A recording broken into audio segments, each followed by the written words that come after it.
नमस्कार ट्रेनीज। मैं अनुराग सक्सेना आप सभी लोगों का हार्दिक स्वागत एवं अभिनंदन करता हूं इंस्ट्रक्टर कम्युनिटी चैनल पे। तो ट्रेनीज, आज की जो वीडियो है ये हमारे जो फिटर सेकेंड ईयर के बच्चे हैं उनके लिए बहुत इंपॉर्टेंट होने वाली है। आज की इस वीडियो में हम लोग सेमेस्टर थर्ड मॉड्यूल 1 चैप्टर का नाम है असेंबली, इसका जो भारत स्किल का ऑफिशियल पीडीएफ है उसको सॉल्व करेंगे। तो चलिए बिना किसी देरी के शुरू करते हैं क्वेश्चन नंबर 1 से, जो आज की वीडियो का पहला क्वेश्चन है। ये जो वीडियो है इसमें आपके क्वेश्चन नंबर 1 से लेके 25 तक क्वेश्चन रहेंगे इस वीडियो में, और बाकी के जो क्वेश्चन है हम आने वाली वीडियो में सॉल्व करेंगे। जो सेमेस्टर 4 है हमारा वो हम पहले ही अपनी पिछली वीडियोस में सॉल्व कर चुके हैं, आप हमारी प्लेलिस्ट में जाके उनको देख सकते हैं। तो चलिए शुरू करते हैं। तो पहले क्वेश्चन में कहता है which special file is use for narrow work, संकीर्ण कार्यों के लिए किस विशेष फाइल का उपयोग किया जाता है। ऑप्शंस हैं pillar file, square file, dread note file या फिर स्विस पैटर्न फाइल। तो आपका जो चैप्टर है इसमें बहुत सारे आपको फाइल्स दिखेंगे, ठीक है। इनके सब स्पेशल फाइल की कैटेगरी में आते हैं। एक तो हमारी नॉर्मल फाइल्स होती हैं, जैसे हमारी बास्टेड फाइल हो गई, स्मूथ फाइल हो गई, जिनको हम रेगुलरली यूज़ करते हैं। मगर कुछ स्पेशल फाइल्स होती हैं जिनको केवल जब हमको बहुत स्पेशल कोई वर्क करना होता है तभी हम यूज़ करते हैं, ठीक है। जैसे ये देखिए रिफ्लर फाइल्स हो गई, ये बैरेट फाइल्स हैं, मिल्स ऑफ फाइल हैं। इसी तरह से जो हमारी ये पिलर फाइल होती है, ठीक, इसका जो एक एज होता है यहाँ पे ये सेफ होता है, ठीक है, सेफ एज होता है। तो ये हमारी जो पिलर फाइल होती है हमारी नैरो वर्क्स के लिए यूज़ होती है। अगर हमको बहुत संकीर्ण पतला काम करना है कहीं जगह पे तब वहाँ पे पिलर फाइल का यूज़ करते हैं। एक ये फाइल आपको बहुत दिखता है, ठीक है, इसका क्वेश्चन कई बार पूछते हैं इस फाइल का, तो उसका नाम है टिंकर्स फाइल, ठीक है। ध्यान से देखिए इसे, ये टिंकर्स फाइल का डायग्राम है, ये कई बार पूछ चुका है नेमी। अगले क्वेश्चन में कहता है, तो उसका आंसर हो गया पिलर फाइल, ठीक है। संकीर्ण कार्यों के लिए पिलर फाइल का यूज़ करेंगे। अगले क्वेश्चन में कहता है why slots are provided in the slotted castle nut, slotted castle nut में स्लॉट क्यों दिए जाते हैं, ठीक है। बहुत ही कॉमन सेंस का क्वेश्चन है ये। तो देखिए इसके ऑप्शन देख के आई होप आप बहुत इजीली इसके क्वेश्चन कर पाएंगे। तो ऑप्शन ए में कहता है स्प्लिट पिन को फिक्स करने के लिए, ऑप्शन बी अच्छी दिखावट के लिए, ऑप्शन सी नट का वजन कम करने के लिए, ऑप्शन डी आसान for easy removal and fitment आसानी से हटाने और फिट करने के लिए। तो आपको बताना है हम कैसल नट में स्लॉट्स क्यों देते हैं। तो देखिए अभी आपको कैसल नट का पहले डायग्राम दिखाते हैं, कैसल नट होता कैसा है। तो आप इसको ईजी दे देखिए, आपका कैसल नट होता है, ठीक है। अब आपको बताना है इसमें जो हम यहाँ पे स्प्लिट पिन ये स्लॉट्स हमने दिए हैं यहाँ पे, ये देखिए यहाँ पे खांचे बने हैं ना, ये क्यों देते हैं, ठीक है। इस तरह से हमने देखिए यहाँ पे स्प्लिट पिन को फिक्स किया है, ठीक है। तो अब बताइए इसका आंसर क्या होगा। तो इसका आंसर हो गया to fix split pins, split pin को फिक्स करने के लिए। बाकी अच्छी दिखावट के लिए नहीं होता है, नट का वजन कम करने के लिए भी नहीं होता है, और आसानी से हटाने के लिए भी नहीं होता। तो option A is the right answer. अगले क्वेश्चन में कहता है what is the name of the limit gauge. ये आपके सामने एक फिगर है, आपको बताना है इस गेज का नाम क्या है। तो ऑप्शन ए है plain ring gauge, option B है taper ring gauge, option C है प्रोग्रेसिव रिंग गेज, और ऑप्शन डी है डबल एंडेड प्लग गेज, ठीक है। तो क्लियरली हमको दिख रहा है प्लग गेज है। इसका हम क्या करते हैं होल्स वगैरह से नापते हैं। जैसे कोई होल है हमको, तो उसके अंदर हम इसको डाल के चेक करते हैं कि होल हमारा सही बना है कि नहीं बना है, उसके डायमेंशंस वगैरह, ठीक है। अब आपको एक चीज़ याद रखनी है, प्रोग्रेसिव प्लग गेज इसका ऐसा आंसर। तो प्रोग्रेसिव का मतलब क्या हुआ, जब हमारे कोई गेज में जो गो और नो गो साइड एक ही साइड होती हैं तो उसको हम बोल देते हैं प्रोग्रेसिव प्लग गेज, ठीक है, उसको बोलते हैं प्रोग्रेसिव गेज। जैसे हमारा गेज है, यहाँ से आप इसको पकड़ेंगे और अगर होल होगा, होल में यहाँ से सीधे जाएगा, तो इसकी जो चेकिंग साइड है दोनों एक ही साइड है, तो इसलिए इसको प्रोग्रेसिव प्लग गेज बोला है। अगर इसका एक साइड इधर पे होती और एक साइड इधर पे होती इस तरह से, तब हम इसको प्रोग्रेसिव प्लग गेज नहीं बोलते, तो अब उस केस में हम इसको डबल एंडेड प्लग गेज बोलते हैं, ठीक है। गेज बेसिकली क्या होता है, गेज एक जुगाड़ होता है जो हम अपनी रिक्वायरमेंट के हिसाब से बनाते हैं। जैसा आपने अपने आईटीआई के प्रैक्टिकल में भी स्नैप गेजेस वगैरह बनाए होंगे, ठीक है। तो गेज वगैरह क्या होता है, जुगाड़ होता है, बहुत क्विकली हम उससे क्या करते हैं कोई भी चीज़ को चेक कर सकते हैं। जैसे होल है, होल में अगर आपको इसको नापना है वर्नियर कैलिपर से या और कोई साधन से, तो आपको इसमें बहुत टाइम लगता है। मगर हम क्या करते हैं सीधे प्लग गेज लेते हैं और प्लग गेज को इसमें डाल के चेक कर लेते हैं। इसकी एक गो साइड होती है, नो गो साइड होती है जनरली गेजेस की, ठीक है। तो गेजेस हमारा क्विक मेजरमेंट में मास प्रोडक्शन में हम लोग यूज करते हैं, इसको ध्यान रखिएगा। तो इसका आंसर हो गया प्रोग्रेसिव प्लग गेज। कैसे पहचानेंगे, जब गो और नो गो साइड्स आपकी एक ही साइड में होती है तो उसको हम बोल देते हैं प्रोग्रेसिव गेज, और ये प्लग गेजेस हो गया प्रोग्रेसिव प्लग गेज। अगले क्वेश्चन में कहता है what is the name of gauge. आपको फिर से गेज दिया, आपको पहचानना है। तो देखिए रिंग जैसा दिख रहा है ना, रिंग रिंग आप समझते होंगे, अंगूठी, रिंग सेरेमनी भी जैसे कहते हैं। तो अंगूठी कैसे होती है, ऐसे होती है, यहाँ पे उंगली जाती है और यहाँ पे बाहर की कवरिंग होती है, तो ये आपको रिंग जैसा दिख रहा है, इसलिए इसका नाम होता है रिंग गेज। अगले क्वेश्चन में कहता है which gauge is use to check the gap between the meeting parts. मिलने वाले भागों के बीच गैप की जांच करने के लिए किस गेज का उपयोग किया जाता है? तो उसको बहुत इंपॉर्टेंट क्वेश्चन है, याद रखिएगा, feeler gauge is the right answer. ठीक है, जैसा आपने कोई फिटिंग जॉब बनाई, आप फिटर वाले हैं, कुछ इस तरह की आपने जॉब बनाई है फिटिंग में। ठीक है, तो देखिए अब ये जो गैप आपका बीच में बच रहा है ना, इसको अब आपको चेक करने को बोला गया, तो आप किससे चेक करेंगे? तो हम इसको चेक करते हैं फीलर गेज से। तो इसका डायग्राम मैं आपको दिखाता हूँ फीलर गेज का कैसा होता है फीलर गेज। ठीक है, ये देखिए इस तरह का फीलर गेज होता है। इसमें अलग अलग इनकी ना मोटाई होती है, जैसे 0.03 लिखा है, ये इसकी मोटाई बता रहा है हमको कि कितना मोटा है। जैसे मान लीजिए कोई कंपोनेंट हमारा इस तरह से है और इसमें दूसरा कंपोनेंट फिक्स होना है, तो ये जो गैप है इसके बीच में हम ये जो इसके पिंस हैं इनको डालते हैं और इनसे चेक करते हैं। ठीक है, इसके ब्लेड से। तो ये है हमारा फीलर गेज। ये किस काम आता है? जब कोई दो पार्ट आपस में मीट कर रहे हैं तो उनके बीच की क्लियरेंस निकालने के लिए। और एक जगह आपने गाड़ी में स्पार्क प्लग देखा होगा, इस तरह का स्पार्क प्लग होता है जिसको कई बार हमको साफ भी कराना पड़ता है निकाल के, जब गाड़ी स्टार्ट नहीं होती, कार्बन वगैरह आ जाता है। तो जो स्पार्क प्लग के बीच का गैप होता है ये भी फीलर गेज से ही चेक किया जाता है, इसको भी ध्यान रखिएगा। अगले क्वेश्चन में कहता है which material is use to clean slip gauge. Slip gauges होते हैं, बहुत इंपॉर्टेंट होते हैं, अभी आगे हम डिटेल में डिस्कस करेंगे स्लिप गेज। बस अभी आप इतना याद रखिए कि जो हमारे स्लिप गेजेस होते हैं इनको हम कार्बन टेट्रा क्लोराइड से साफ करते हैं, CCl4। कार्बन टेट्रा क्लोराइड से हम स्लिप गेजेस साफ करते हैं। अगले क्वेश्चन में कहता है which material is use to wash off the lapping plate after charging. किस सामग्री को चार्ज करने के बाद लैपिंग प्लेट को धोना है? तो उसको ध्यान रखेंगे आप, इसका आंसर है केरोसिन। ठीक है, तो जो हमारी जो लैपिंग प्लेट होती है उसको हम केरोसिन से धोते हैं। अगला क्वेश्चन है which material is use to protect slip gauges from rust. ठीक, पहले स्लिप गेजेस थोड़ा डिस्कस कर लेते हैं। ठीक है, ये देखिए जो हमारे स्लिप गेज होते हैं ना इस तरह से दिखते हैं हमको, आपने शायद प्रैक्टिकल भी किया होगा ITI में, इस तरह के स्लिप गेज होते हैं। ठीक, इस तरह के अलग अलग ब्लॉक आते हैं, छोटे ब्लॉक भी आते हैं, बड़े ब्लॉक भी आते हैं। तो हम क्या करते हैं, इनको इस तरह से आपस में जोड़ते हैं। ये देखिए, ये देखिए आपस में जोड़ के ये इस तरह से जुड़ जाएंगे जब हम इनको जोड़ेंगे तो। ठीक है, ये देखिए इस तरह से आपस में जुड़ जाते हैं। तो इनको जो जोड़ने की प्रक्रिया होती है इसका नाम बहुत पूछता है, इसको बोलते हैं रिंगिंग। इस तरह से आपस में इनको चिपकाते हैं और ये इस तरह के डब्बे में आते हैं, इनको हम बोलते हैं स्लिप गेजेस। अब आपसे क्वेश्चन में कह रहा है which material is use to protect slip gauges from rust. जब हम स्लिप गेज डब्बे में हमारे रखे रहते हैं पैकिंग में, तो उन्हें हम क्या लगाते हैं जिससे उसमें रस्टिंग ना हो? तो हम इसमें लगाते हैं पेट्रोलियम जेली। इसका नाम याद रखिए, जैसे आपकी वैसलीन होती है वो भी पेट्रोलियम जेली होती है। ठीक है, तो पेट्रोल का ही बाय प्रोडक्ट होता है। तो जैसे हम कच्चा तेल जब हम बाहर से मंगाते हैं तो उसके फिर हम रिफाइनरीज का यूज़ करके बहुत सारे नए नए प्रोडक्ट्स बनाते हैं, अलग अलग प्रोडक्ट बनाते हैं, तो उसमें एक पेट्रोलियम जेली भी निकलता है, तो वो हम इसमें लगाते हैं जंक्सेस को बचाने के लिए। अगले क्वेश्चन में कह रहा है what is the procedure to build up the slip gauge for particular dimension. विशेष आयाम के लिए स्लिप गेज का निर्माण करने के लिए प्रक्रिया क्या है? जैसे आपके जो स्लिप गेज होते हैं अलग अलग ब्लॉक अलग अलग साइजेस में उपलब्ध रहते हैं इस तरह से। तो आपसे बोल रहा है अगर आपको कोई पर्टिकुलर साइज का बनाना है, जैसे 10.02 mm का अगर आपको ब्लॉक बनाना है तो आप क्या करेंगे? तो ऑप्शन ए है सबसे बड़ी स्लिप गेज के साथ रिंगिंग शुरू करेंगे। सबसे पहले एक बड़ा स्लिप गेज लेंगे फिर उसमें छोटे छोटे जोड़ेंगे। ऑप्शन बी कह रहा है ब्लॉक की मैक्सिमम संख्या रखने की कोशिश करेंगे। ऑप्शन सी है ग्रेड 0 एक्यूरेसी के साथ बनाने की कोशिश करेंगे। ऑप्शन डी है छोटी स्लिप गेज से रिंगिंग शुरू करेंगे। तो ध्यान रखिएगा जब भी हम स्लिप गेज का यूज करके इस तरह के ब्लॉक बनाते हैं, ठीक है, इनको जोड़ के, तो हमारा प्रयास हमेशा रहता है कि कम से कम स्लिप गेजेस हमारे यूज हों, क्योंकि स्लिप गेज की संख्या जितनी ज़्यादा होगी उतना एरर भी हमारा बढ़ता रहता है। ठीक है, तो उसको कम करने के लिए हम क्या करते हैं, सबसे बड़ा वाला पहले एक स्लिप गेज लेते हैं, उसके आसपास के साइज जैसे आपको 10.02 mm को बनाना है तो हम 10 mm का लेंगे, फिर उसके आगे 0.02 mm का जोड़ देंगे। ठीक है, तो हम क्या करते हैं सबसे बड़ा स्लिप गेज के साथ रिंगिंग शुरू करते हैं। रिंगिंग क्या होती है? दो स्लिप गेजेस को आपस में जोड़ने की प्रक्रिया को रिंगिंग कहा जाता है। ठीक है, ये देखिए रिंगिंग की जा रही है, यहाँ पे दोनों को मिला के इस तरह के इनके ब्लॉक बन जाते हैं, आपस में चिपक जाते हैं।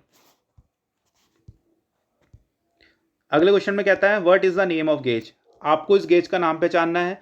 ये जो गेज है आपने अपने ITI के प्रैक्टिकल में बनाया होगा, इसको हम बोलते हैं स्नैप गेज। ठीक है, अब स्नैप गेज भी कई प्रकार के होते हैं। तो ये जो आपको डायग्राम दिखाया गया है ये है हमारा एडजस्टेबल स्नैप गेज। एडजस्टेबल कैसे है, यहाँ पे देखिए इसके इस तरह से यहाँ पे स्क्रू फिट है। ठीक है, इनको हम ऊपर नीचे करके इसका साइड एडजस्ट कर लेते हैं, इसलिए इसको बोला गया है एडजस्टेबल स्नैप गेज। अगले क्वेश्चन में कहता है which finishing process have a high degree of dimensional accuracy, किस फिनिशिंग प्रक्रिया में डायमेंशनल एक्यूरेसी की हाई डिग्री होती है।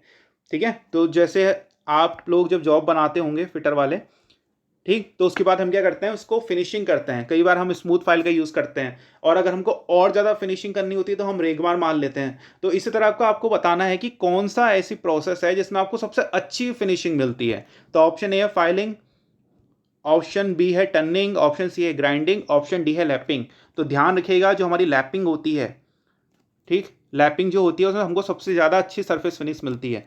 लैपिंग का एक बार आपको डायग्राम दिखा देता हूँ, लैपिंग कैसे करते हैं।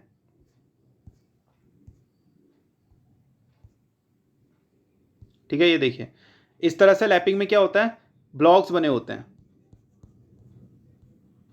ये देखिए, जैसे हमारी लैपिंग प्लेट है नीचे वाली, इसमें क्या होता है, इस तरह से ब्लॉक बने होते हैं। इसमें हम क्या करते हैं, लैपिंग मटेरियल एब्रेसिव्स होते हैं, इनको फिल करते हैं, ठीक है, चार्ज के साथ।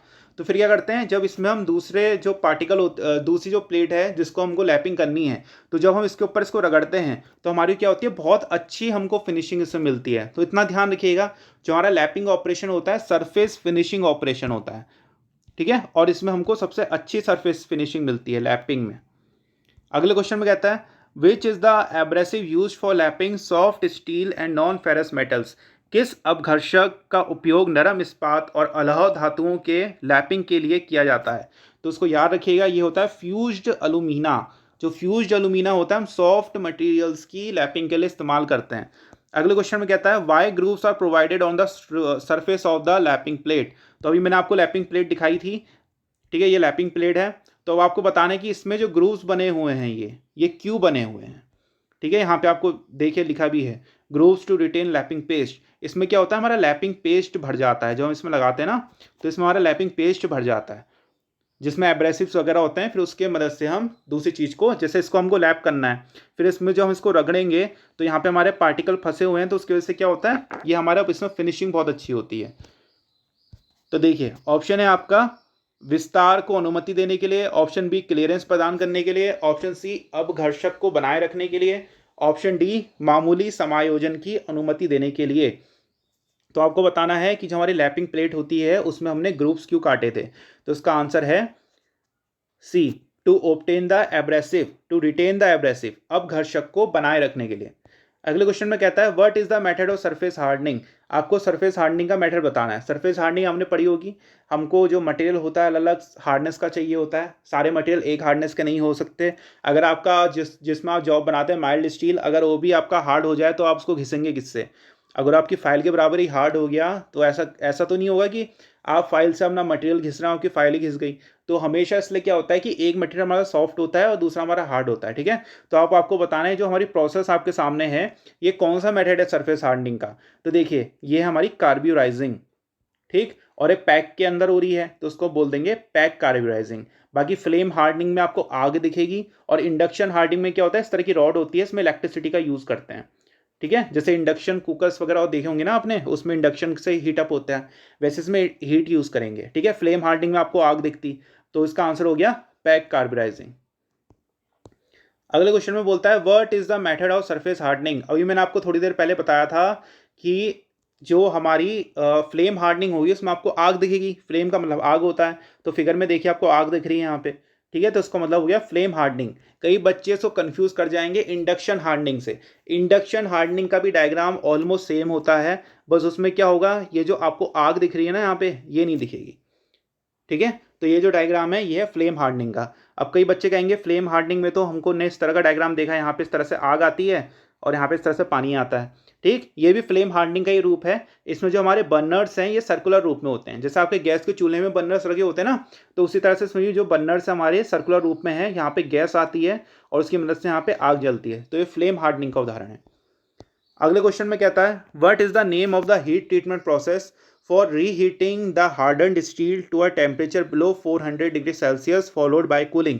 400 डिग्री सेल्सियस से नीचे के तापमान पर कठोरीकृत स्टील को पुनः गर्म करके फिर ठंडा करने के लिए किया गया ऊष्मा उपचार का नाम क्या है। तो आपको बताना है ऊष्मा उपचार की कौन सी विधि है ये, तो ये है टेम्परिंग। ठीक है, कैसे याद रखेंगे आप टेम्परिंग है, क्योंकि इसमें लिखा है रीहीटिंग। ठीक, रीहीटिंग का मतलब क्या है, आप उसको दोबारा हीट कर रहे हैं। दोबारा हीट हम किस में करते हैं, टेम्परिंग में करते हैं। जैसे अगर हमने कोई पार्ट की हार्डनिंग करी, तो अगर आपको पता है कोई चीज़ अगर हार्ड होती है बहुत ज़्यादा तो भंगुर हो जाती है, वो एकदम से टूट जाएगी। तो टूटे ना उसके लिए हम क्या करते हैं, उसकी टेम्परिंग करते हैं। ठीक है, तो जैसे आपने पहले किसी चीज़ को हीट किया, फिर हम उसको कूल करते हैं और फिर जाके उसकी टेम्परिंग करते हैं 400 डिग्री सेल्सियस तक हीट करके। ठीक है, तो इस प्रोसेस को बोलते हैं टेम्परिंग। कैसे याद रखेंगे आप, पुनः लिखें, यहाँ पे पुनः गर्म की लिखा है। अगर आपको सिर्फ अनिलिंग वगैरह करनी है तो हम उसको केवल एक ही बार हीट करते हैं, फिर उसको धीरे धीरे करके कूल करते हैं। मगर टेम्परिंग में क्या होता है, पहले आपने एक बार उसकी हार्डनिंग कर दी, एक बार हीट करा, फिर उसको ठंडा करा, फिर आप उसको गर्म करते हैं। अगले क्वेश्चन में कहता है why the tempering process carried out in steel. हम स्टील में टेम्परिंग आखिर करते ही क्यों हैं। तो ऑप्शन है काटने की क्षमता जोड़ने के लिए, ऑप्शन बी स्ट्रेस और स्ट्रेन को दूर करने के लिए, ऑप्शन सी ग्रेन संरचना को परिष्कृत करने के लिए, ऑप्शन डी कठोरता और टफनेस को रेगुलेट करने के लिए। ठीक, तो उसका आंसर है कठोरता और टफनेस को रेगुलेट करने के लिए हम क्या करते हैं, टेम्परिंग करते हैं। टेम्परिंग से आप टफनेस को याद रखिए, हम टेम्परिंग इसलिए करेंगे जिससे जो हमारा मटेरियल है वो और टफ हो जाए और भंगुरता उससे दूर हो। अगले क्वेश्चन में कहता है what is the process of annealing in steel. हम स्टील में अनीलिंग क्यों करते हैं। तो ऑप्शन है काटने की क्षमता जोड़ने के लिए, ऑप्शन बी है आपका घिसने के प्रतिरोध को बढ़ाने के लिए, ऑप्शन सी है आंतरिक स्ट्रेस को दूर करने के लिए, ऑप्शन डी है स्टील की ग्रेन स्ट्रक्चर को परिष्कृत करने के लिए। तो हमेशा ध्यान रखना, हम अनीलिंग करते हैं आंतरिक स्ट्रेसेस को दूर करने के लिए। जो अनीलिंग होती है हमारी सॉफ्टनिंग प्रोसेस भी कराती है, इससे हमारा मटेरियल होता है और ज़्यादा सॉफ्ट बनता है। ठीक है, तो हम अनीलिंग करते हैं जो उसके इंटरनल स्ट्रेसेस होते हैं उसको दूर करने के लिए।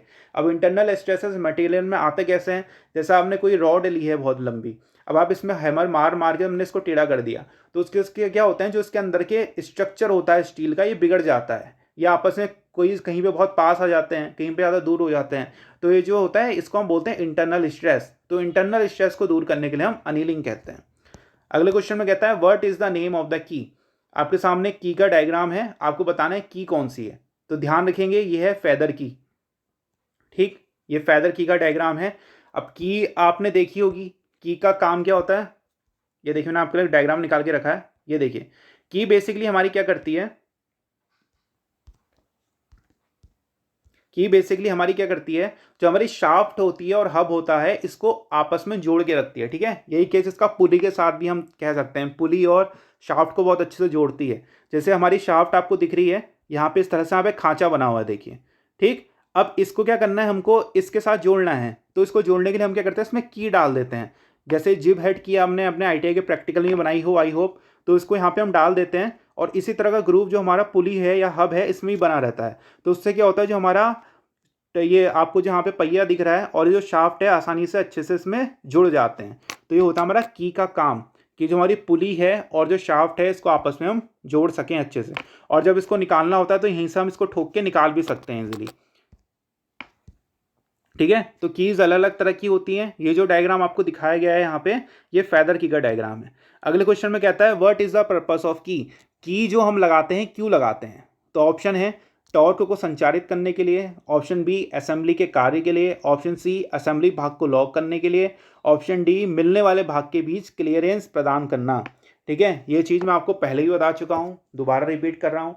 MCQs में आपको हमेशा बेस्ट पॉसिबल आंसर देखना होता है। आपको जनरली कई बार क्या होता है, हमारे सामने 2-3 ऑप्शन लगते हैं जो हमको सही लग रहे होते हैं, मगर उसमें जो बेस्ट कौन सा है, ठीक, वो हमको लेना होता है। तो उसी हिसाब से जो इसमें बेस्ट ऑप्शन है वो है ए, टू ट्रांसमिट टॉर्क, टॉर्क को संचारित करने के लिए। ठीक, अब जैसे मेरे को एक बात बताइए, हमने जो पहिए में इस शाफ्ट को जोड़ा ही क्यों है आखिर। उसका मेन कारण है कि हमको टॉर्क संचारित करना है। टॉर्क मतलब इसको गोल गोल घुमाना है। ठीक, अगर ये घूमे तो उसके साथ ये भी घूमे, यही तो रीज़न है ना। तो उसकी हेल्प हमारी कौन कर रहा है, की कर रही है। तो इसलिए की हम क्यों लगाते हैं, टॉर्क को संचारित करने के लिए। टॉर्क का मतलब होता है जब हम हमारा फोर्स किसी वस्तु को गोल घुमाने लगता है तब हम उसको टॉर्क कहते हैं। अगले क्वेश्चन में कहता है what is the ratio of की वे टेपर। की वे टेपर का अनुपात क्या होता है। तो इसको आप लोग याद रखेंगे, जो हमारा की वे टेपर होता है ये 1:100 का होता है। अगले क्वेश्चन में कहता है what is the name of की। आपको की का नाम पहचानना है। ठीक, तो ये जो हमारे सामने आपको दिख रही है ये हमारी शंख की है। कीज कई तरह की होती हैं, जो आपको दिख रही है शंख की है और आप सीधे सीधे इसको देख रहे हैं टेपर में बनी हुई है, सिर से टेढ़े में है, तो इसको हम बोलते हैं टेपर शंख की। तो टेपर शंख की इज द राइट आंसर। अगले क्वेश्चन में कहता है which type of metal screws useful for self tapping on hard और ब्रिटल मटेरियल्स। कठोर या भंगुर सामग्री पर स्व टैपिंग के लिए किस प्रकार के मेटल स्क्रूज का उपयोग किया जाता है। आपने कई बार अपने घर में देखा होगा, जब हमको लकड़ी में कई बार स्क्रूज लगाने होते हैं तो हम क्या उसमें टैपिंग करके टैपिंग करके उसमें थ्रेड्स थोड़ी बनाते हैं। हम क्या करते हैं, सीधे एक स्क्रू लेते हैं और लकड़ी में उसको सीधे घुमा देते हैं। इससे क्या होता है, उसमें इंटरनली खुद ही थ्रेड बन जाते हैं, हमारा स्क्रू अंदर चला जाता है। मगर मेटल्स में हम क्या करते हैं, हमने देखा होगा टैपिंग करनी पड़ती है होल्स बनाने के लिए। तो इसी तरह से एक हमारे थ्रेड फॉर्मिंग स्क्रू आते हैं जो क्या करते हैं, हमारे कठोर या ब्रिटल मटेरियल्स में खुद ही थ्रेड्स बनाते हैं। ठीक है, तो उनको बोलते हैं थ्रेड फॉर्मिंग स्क्रूज। अगले क्वेश्चन में कहता है what is the advantage of wing nut. Wing nut का उपयोग कहाँ किया जाता है या फिर क्या इसका उपयोग होता है। तो आपने विंग नट सबने देखी होगी, हेक्सा सबने देखा है। ITI में मेरे को पता है ऐसा हेक्सा मिलता नहीं है, मैंने गूगल से इसकी इमेज डाउनलोड की है। ठीक है, मगर जो हेक्सा होता है सबके आगे ही जनरली इस तरह से विंग नट लगी रहती है, आपने देखी होगी। तो आपको बताना है ये विंग नट की खासियत क्या होती है। तो ऑप्शन आप लोगों के लिए पढ़ रहा हूँ। ठीक है, कोच निर्माण कार्य में, भारी क्षमता वाले असेंबली कार्य में, ढीला और कस loosen and tighten without wrench, wrench के बिना ढीला और कसने के लिए। ऑप्शन डी है सजावटी उपस्थिति प्रदान करने के लिए। तो हम विंग नट क्यों लगाते हैं, क्योंकि जब जो हमारी विंग नट होती है उसको कसने और खोलने के लिए हमको कोई औजार की उपयोग नहीं करना पड़ता, हमको रिंच या फिर कोई और चीज़ की उपयोग नहीं करना पड़ता, इसलिए हम क्या करते हैं, विंग नट का उपयोग करते हैं। अगले क्वेश्चन में what is the name of gauge, फिर से आपसे गेज का नाम पूछा गया है। तो ऑप्शन है pitch gauge, angle gauge, feeler gauge, radius gauge. देखिए आपका जो कोर्स है इसमें आपको 2-3 ही गेज आपके उसमें दिए हैं। एक आपको फीलर गेज दिया है जिसका डायग्राम मैं आपको दिखा चुका हूँ, जिसकी पत्तियाँ कुछ इस तरह से होती हैं। ठीक है, जो पिच गेज होता है उसमें क्या होता है, सेम टू सेम ऐसी होता है, बस उसकी जो ब्लेड्स होती हैं उसमें इस तरह से पिच बनी रहती है। ठीक है, उसमें स्क्रू थ्रेड बनी रहती है, उससे हम स्क्रू थ्रेड की पिच मापते हैं, इस तरह से उसमें बना रहता है। और जो ये आपको डायग्राम दिया है ये रेडियस गेज का है, थोड़ा फिगर क्लियर नहीं है मगर ये रेडियस गेज का डायग्राम है। ठीक है, इससे हम रेडियस नापते हैं, तो ये इसका आंसर हो गया रेडियस गेज। तो ये थे हमारे आज के क्वेश्चन नंबर 1 से लेकर 25 तक। इसके आगे के जो क्वेश्चन है हम अपनी आने वाली वीडियोज़ में कवर करेंगे। आप बने रहिए हमारे साथ। आज की हमारी वीडियो देखने के लिए बहुत बहुत धन्यवाद।